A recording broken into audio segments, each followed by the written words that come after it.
আলাইকুম রহমতুল্লাহ। দেখেন আমরা একটি সবজি পাঠাবো, সবজি রান্না করবো। দেখেন কিভাবে রান্না করে, এটা ফুল ভিডিও দেখবেন। আরেকটি নতুন বলদ নিয়ে আসছি, গায়ে লক্ষ্য করেন। আজকে চাইনিজ সবজি হবে। আমার নানি গরুর মাংস খায় না, এই জন্য তার জন্য মুরগি ফ্রাই হবে। দেখেন চাইনিজ সবজি কেবল মাংস সিদ্ধ হচ্ছে। পবিত্র তবে বরণ সবাই পাঠ্য নাম পড়বেন। এই পবিত্র রাতটা আল্লাহ দ্বারে কান্দানি করবেন। যে যেভাবে আল্লাহ দ্বারে চাই নিতে পারেন। জীবন অনেক গুণা করেছি আমরা সবাই, এই জন্য গুণা দিতে মাপ পাওয়ার জন্য আমরা 2 ফুটা টোটের পানি ছেড়ে দিই আল্লাহর দরবারে। আর যারা আমার ভিডিও দেখবেন, যেদিনই দেখেন এই রাত্রে পুরো রাত ইবাদত করবেন। দেখেন আমাদের সিদ্ধ হয়ে যাচ্ছে।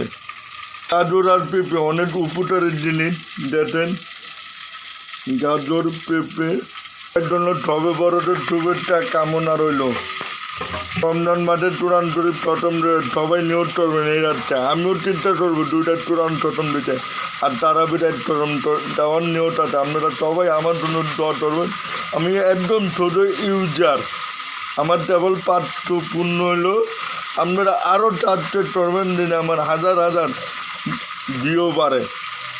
আপনাদের তার এই কবে বড়টা আমি দোয়া চাই। আমি অটন গুণাগার। নামানো হবে, তার মধ্যে মুরগি বাজার ঠেট, ফ্রাই করার ঠেট, আন্তর্তিদ্ধ ঠেট নামিয়ে ফেলতে যেতেন। সবজি গাজর আর পেঁপে দিয়ে দেবে, সিদ্ধ থাকবে। সিদ্ধ ওই মাংস ভিতরে দিয়ে দিচ্ছি। দেখেন সেটা চাইনিজ জমনি বলে।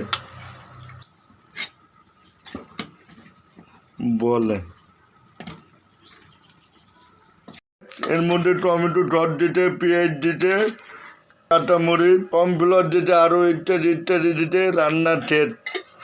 দেখেন ভিডিওটা কেরম লাগলো, লাইক কমেন্ট করবেন আর বেশি বেশি শেয়ার করে দেবেন। তিনি আপনার মাঝে একটু বড় হইতে পারি, আমার বড় আর ইচ্ছা আছে, এই জন্য আপনারা শেয়ার করে দেবেন। আসসালামু আলাইকুম।